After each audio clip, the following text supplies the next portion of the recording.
Kitchen की थाली का जायका बढ़ाने वाले लाल लाल टमाटर अब लोगों के चेहरे को लाल कर रहे हैं। वजह है टमाटर की आसमान छूती कीमतें। जहां टमाटर पहले 20 से 30 रुपए किलो मिल रहा था, वहीं अब टमाटर का दाम 100 का आंकड़ा पार कर गया है। देश की राजधानी दिल्ली की बात करें तो दिल्ली में 80 रुपए से 100 रुपए प्रति किलो में टमाटर बिक रहा है। वहीं मध्य प्रदेश, राजस्थान की बात करें तो वहां पर 100 का आंकड़ा पार कर चुका है। और इस वक्त हम सब्जी की दुकान पर ही खड़े हैं और आप देख भी सकते हैं कि यहाँ पर बहुत सारे लाल लाल टमाटर दिखाई दे रहे होंगे। हालांकि टमाटर जब सब्जी में डलता है तो जायका बढ़ जाता है, लेकिन जिस तरीके से लगातार कीमतें बढ़ती जा रही हैं, ऐसे में लोगों की थाली का जो जायका है वो भी खराब हो रहा है और टमाटर खरीदने के लिए उनके बजट पर भी असर पड़ रहा है, क्योंकि 20 रुपए से 30 रुपए तक मिलने वाला जो टमाटर है वो अब 80 से 100 रुपए प्रति किलो में बिक रहा है।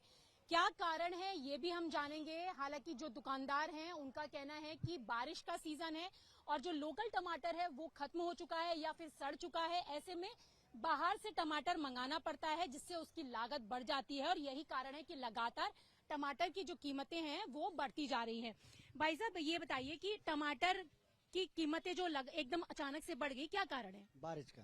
अच्छा, जो बारिश होने से टमाटर खराब हो गया और खराब होने से ये जो अच्छा टमाटर वो महंगा हो। अच्छा, तो जो यहाँ का टमाटर था वो खराब हो गया, अब आप लोगों को बाहर से मंगाना पड़ रहा है?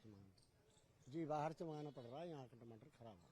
तो बाहर से आप मंगाते तो लागत ज्यादा पड़ती है, इसीलिए दाम बढ़ गए? जी जी जी, हाँ, इसीलिए दाम बढ़ गए।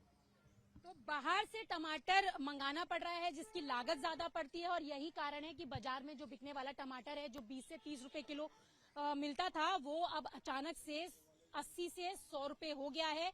और साथ ही साथ दुकानदारों का ये भी कहना है कि बारिश के सीजन में हर बार ऐसा ही होता है कि टमाटर जो है वो खराब होने लगते हैं, इसलिए लोकल टमाटर की जगह उन्हें बाहर से टमाटर मंगाना पड़ता है, जिसकी लागत ज्यादा पड़ती है। और यही कारण है कि इन दिनों टमाटर की कीमतें आसमान छू रही हैं। कैमरा पर्सन बीनू के साथ रचना, न्यूज़ 18 दिल्ली।